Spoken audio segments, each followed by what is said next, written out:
a Synergist Media production. Two geniuses.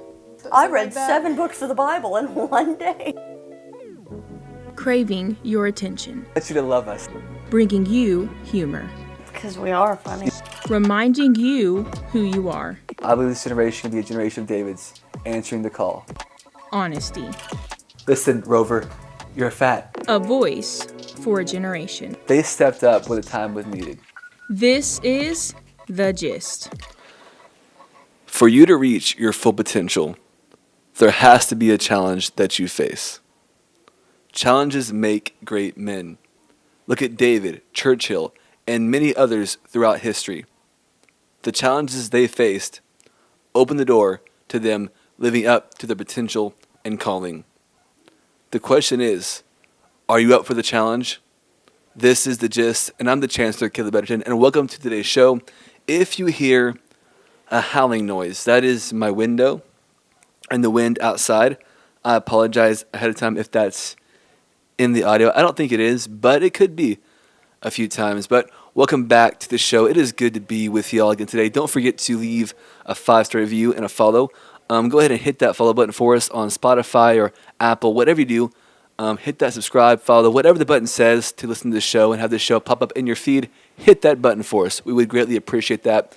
We're back at it, back again with another show. Hopefully we keep this going. I think next show, Heidi and Vera will be back on the podcast. So I think we were supposed to record today, but schedules got conflicted, so we rescheduled for next week. So no promises, but kind of a promise here.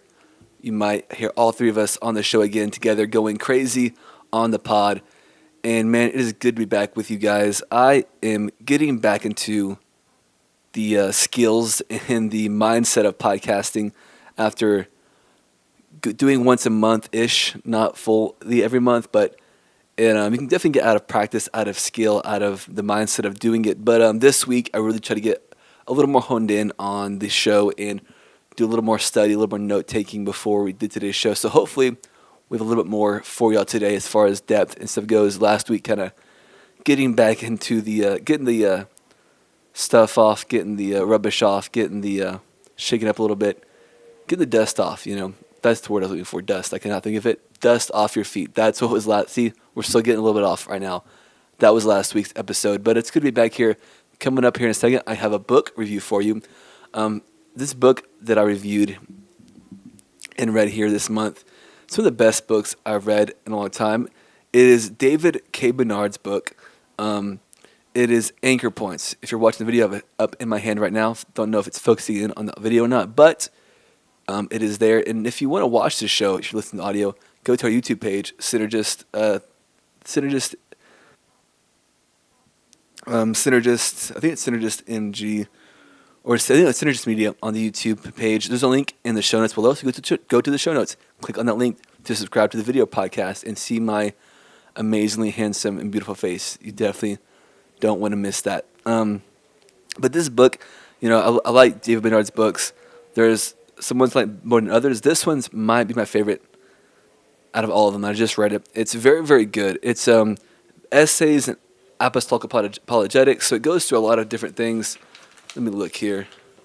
The introduction is, first 7 chapters are faith in God, God's Word, the Bible, Jesus Christ, the revelation of God, the new birth, life in the Spirit, the pursuit of holiness, the promise of eternal life. Then it goes to defending the apostolic Christian worldview, how I know apostolic epistemology. I cannot say that word very well, so bear with me. Interpreting Scripture and apostolic hermeneutic, the sinful nature, why is there suffering, the problem with atheism, and a bunch more. I'm not going to read all 29 chapters, but it goes to a lot of difficult questions, different questions you may have, goes through basic theology in a very easy way to understand. So if you're just trying to get into understanding basic theology, if you have questions about different things that maybe you get asked at school, at work, wherever it may be, if you just have questions, a lot of them get answered in this book in a very insightful and easy way to understand. I really enjoyed reading it. I read through this book pretty fast, and I'm probably going to go back through it and read it some more of it. But it's a great resource for your basic understanding of apostolic apologetics and basics of the apostolic movement, questions you have on different things. It's great. But for me, one of the best things about this book was getting to, because he leaves all his notes and bibliography after each chapter of different books and stuff he pulled from. And my thrift books app's cart has a ton of books in there now from this bibliography for me to go to further study on some of these issues and topics that I want to get further study on. So that was a great blessing as well and benefit from this book, was getting to read all the bibliography notes from the different books and stuff like that. But I'm glad to be on the show. And another thing from this book is it's a very small, like, it's easy to read. It's very small. Like, it's not like a thick. How many pages is it? Let me look here. It is. Those are the notes section. Chapter-wise, it is only 282 pages, which seems like a lot, but the print's good size print. It's not small print. It's an easy read. It really is, and it's a great resource to kind of get more understanding on basic things and maybe a lot of questions you have. One of the things that we may talk about more on the podcast, no promises, but we might talk about more on the podcast here pretty soon, is the idea of science and the Bible, science and Christianity, because it's something I've been interested in recently. And this book has a few things in there on it. But I have another book coming in. I actually have a few books coming in here pretty soon that are kind of on the idea of science and the Bible and understanding different points of view and stuff. And it's something I'm very interested in, and there's a lot to talk about there. So I may bring it up on the podcast here soon. So, but questions like that, I've been asked, especially doing stuff on campus ministry work. You get asked a lot of questions, a lot of good questions on different things. And I know I have a pretty basic understanding of most things when it comes to those questions, but I definitely want to know more and get a deeper understanding of the truth and how the science and the Bible works together, as well as other questions on suffering, different stuff like that. So definitely check out this book. Highly recommend this book from David K. Bernard, the president of the UPCI. But coming up next, we have something even greater for you. So stay tuned. The Gist. You're listening to The Gist. Entertain but challenge. So I have a question for you guys. Is your hair getting thin? Could it use some extra bounce and lusciousness to your dome?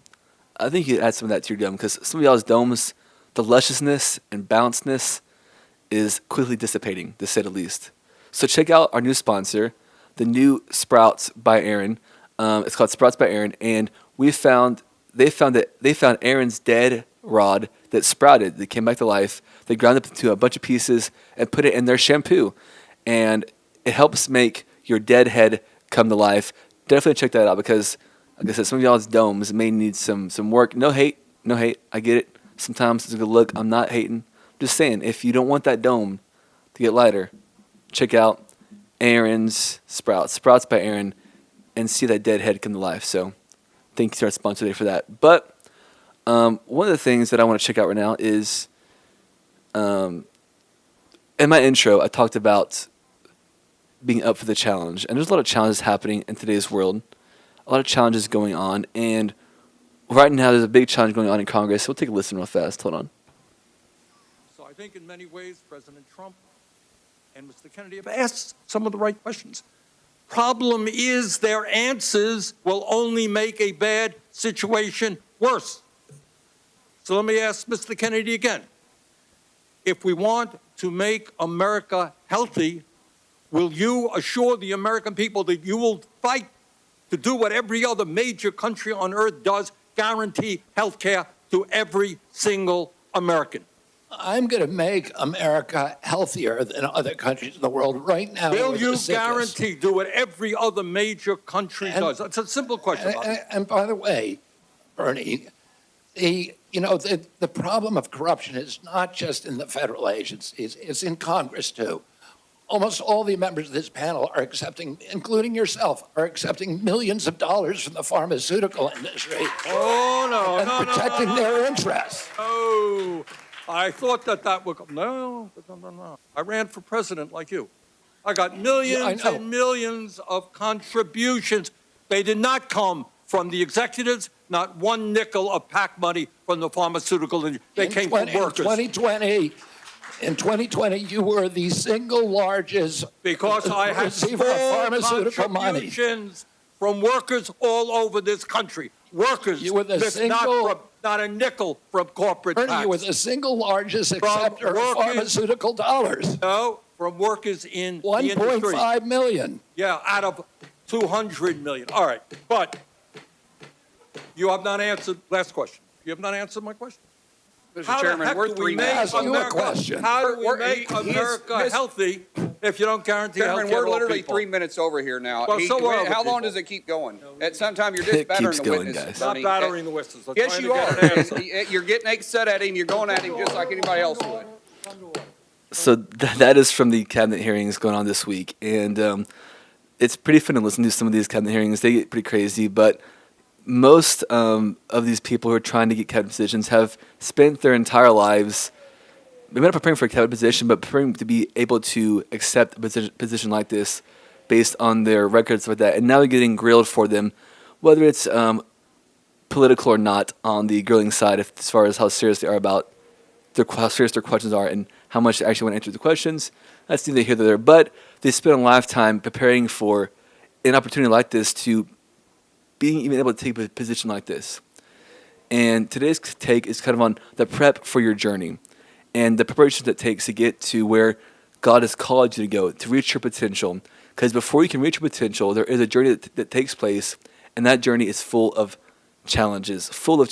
And one of the first people that comes to mind in the Bible when it comes to facing challenges and getting ready for the journey that God had for him, getting ready for the potential and plan God had for him, was a guy named Joseph. We all know Joseph in the Bible, and he had a great call on his life. He had a dream. He had something God gave him, but we look at his life story and we see the prep and things he went through before he walked into that purpose and that calling he had for his life.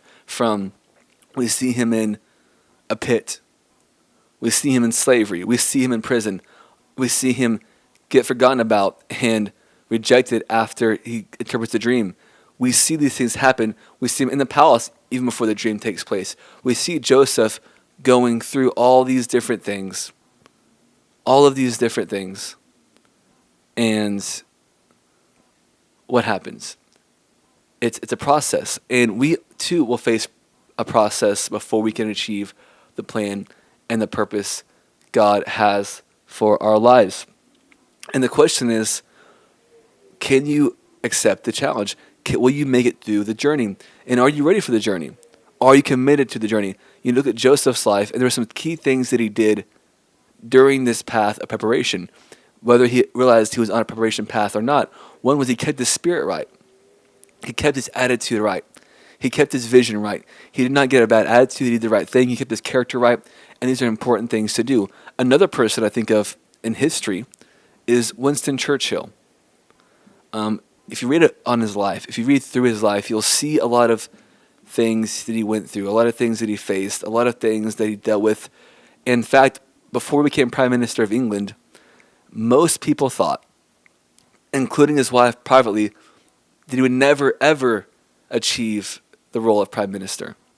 He would never, ever achieve the role of Prime Minister because of his age. At that point, he was older, and he was kind of an outcast. He went through what they call the wilderness years of his time in politics.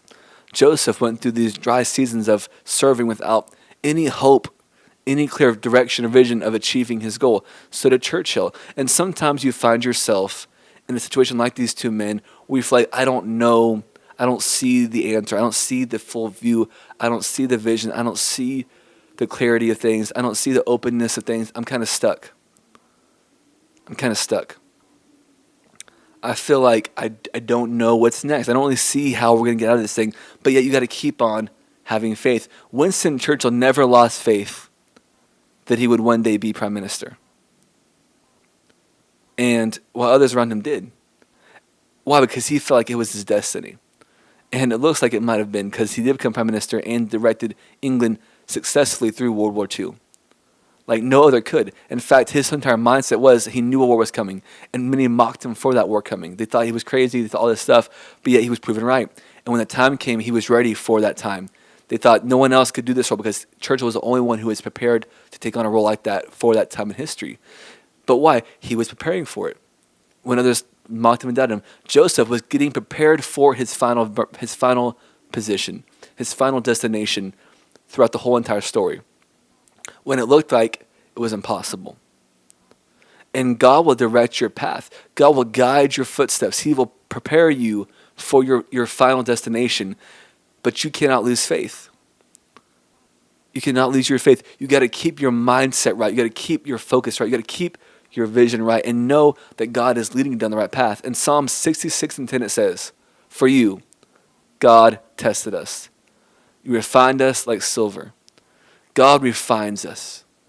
He puts us through, there's a few verses about him refining us and putting us through and trying us like gold and other things. And we see this happen. And he puts us through fire. Jeremiah talks about the potter and the clay, He's put on the potter's wheel, and he's molded and transformed. And we go through these seasons of preparation. And sometimes in the season of preparation, there's a lot of question, a lot of unsureness, a lot of, will I actually see the hope come to pass? Will I see the potential take place? What is actually going to happen here? And we can be confused. We can be wondering, but we cannot lose our faith. We got to keep our faith high. We got to keep our vision right. We got to keep our character right. We got to keep on working hard and aiming for that direction. Because if we do, because here's the thing, if God's the one who called you, because for us, we know for a fact, God has a plan for us, and God has a plan for you. He has things and ways to prosper you. He wants to guide you and direct you, and he wants you to succeed. He gave you those visions so you could succeed. The problem is this. We oftentimes find ourselves in those seasons where it seems like there's no way out. I myself was once I've been in seasons like that. I was in a season where I had done my best. I had pushed, I'd worked hard, and I thought I was about to see the fruitfulness of my work, and everything came crashing down. Everything did not go as planned. And I was very discouraged. I was very broken. I was very, very down on myself. I was down on my faith. I was close to losing my faith. I was frustrated. I was hurt. I was broken. But in that season, God was using that season to prep me for what else he had for me, for the next step, for a better future. And as time went on in that season, and I began to heal and begin to grow, my focus changed, my skills changed, my development changed, my vision and mission changed. We see with Joseph at the end of his story, when the brothers come to him after Jacob's died, they come to him and say, so our dad's dead now, are you going to kill us? Are you still mad at us? He's like, no. Don't you understand that what you meant for evil, God meant for good? And my whole entire purpose for being here is simply to make sure your lives were saved. It went from the dream being about them bowing down to him realizing, even though they're bowing down to me, my role was not to be bowed down to, it was to serve them, to save them. And we have to, and going through seasons like that sometimes helps us realize the ministry, the mission, the work is not about us and our goals and our achievement and our success and who we are. It's about what we're doing for others. Sometimes God's got to change our perspective, our vision, our mindset on what we're doing. Get it off of ourselves. I don't do this for me. I do this for others. I don't care if I get credit or not. It's about what God does. And he wants to change our minds. He wants to prepare us and grow us. But we got to go through that season of preparation first. And that preparation is very, very difficult. Very, very difficult sometimes. But it's worth it. Because when you are faced when that season's over, and it opens up new doors, we see great things happen. For me, it was Rose State College, campus ministry.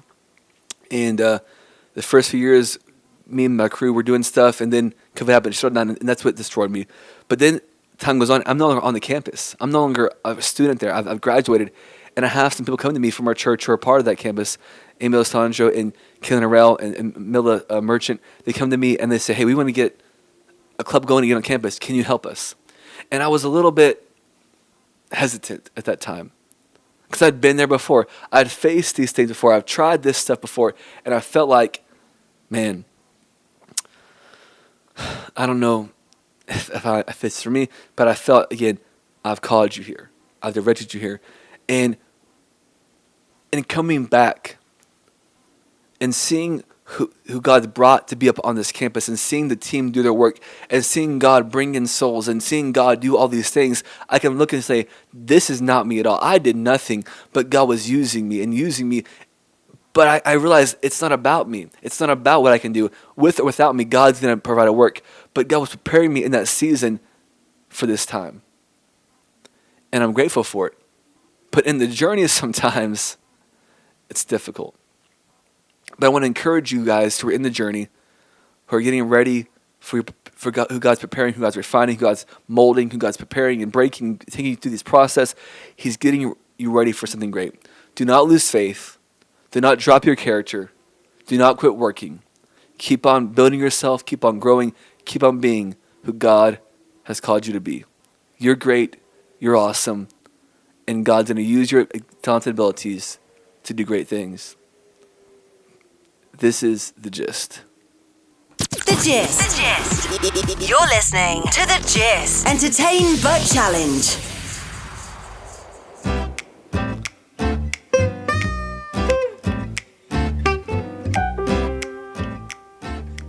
All right, guys, welcome to what I'm going to call Ranked, where I'm going to rank some stuff for you guys. I'm going to rank to you the best burgers on the market today on the fast food market. And the reason why I'm doing this is I'm tired of seeing all these news stories, all these articles, all this stuff on the internet about how great Five Guys Burgers is. Okay, it's good, but one, it's overpriced and it's not that good.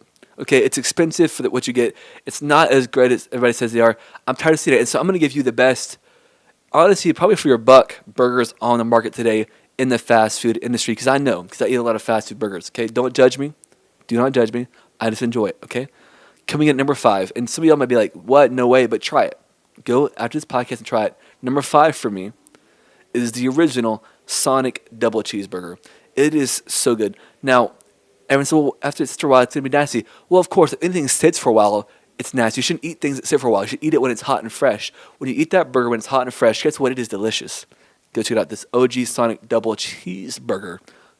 Don't know why my voice did that. That was weird. But anyway, number 4 is a classic. It's a staple. It is an iconic burger for me. I eat it quite often because it's cheap, it's good, and it's reliable. That is the McDouble. The McDonald's McDouble. It is good. It is cheap. It is a staple. All right? Order 5, stack the patties, get fat. It's beautiful. It's great. It's better. Number 4. Number 3. This one is so good. I want one right now. That is the Whataburger Triple Cheeseburger. Oh, it's so good. Especially at midnight. Oh, my Lord. Pull up to the drive-thru. You have to wait for 45 minutes to get it. It's just kind of an issue.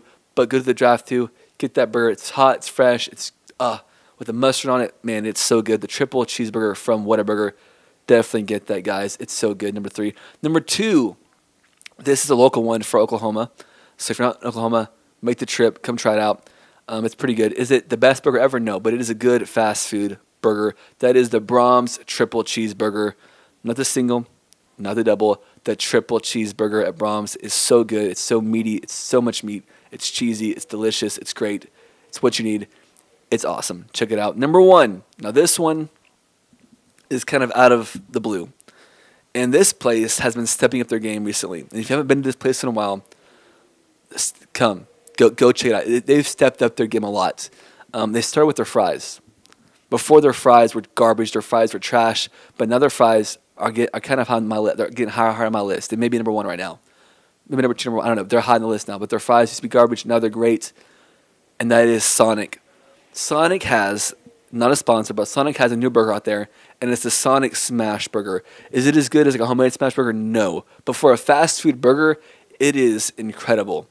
It is incredible. Sonic has upped their game with their fries, and now their Sonic Smash Burger, my Lord. It has the sauce, the cheese, everything. It's so good. Go get one. If you haven't had one yet, go get it. It's better. It's the best burger on the market right now in the fast food burger world. Check it out now, guys. You're listening to The Gist.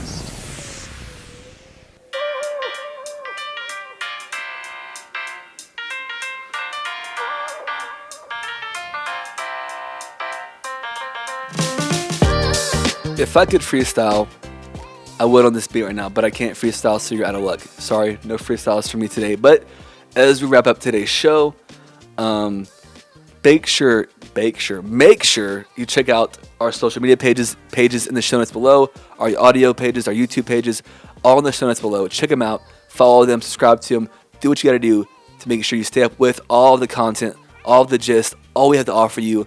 Check it out right now. Also, I teased it last week, and I'm going to tease it again this week. It's coming soon, but I have a major personal announcement I'm going to be announcing here pretty soon. And no, I'm not pregnant, and neither is my wife. So it's neither one of those two things, but stay tuned. Major announcement coming, and I'm going to need your help with this announcement. I'm going to need you to help me spread the word. I'm going to need you to help me promote it, get stuff going on there. I'm going to need your help with this, okay? I need you as my friends, as my audience, as however you know me. I need your help with this. But that announcement's not for today. It's for sometime down the road. Probably very soon, actually. Maybe the next podcast. Maybe. I don't know. We'll see. But I'm thinking about announcing it on the next podcast, so stay tuned for that. But love you guys. Don't forget to leave that 5-star review. Share the podcast with your friends, neighbors, enemies, countrymen, others who aren't in your country. I don't know. Share with everybody, anybody. Spread the word about the gist. Share us, promote us, encourage us, email us your questions, your thoughts, your comments at synergistmg@gmail.com. Link in the show notes below again. But don't forget, as always, answer the challenge God has for you. This is The Gist, where we entertain but challenge the generation. Bye.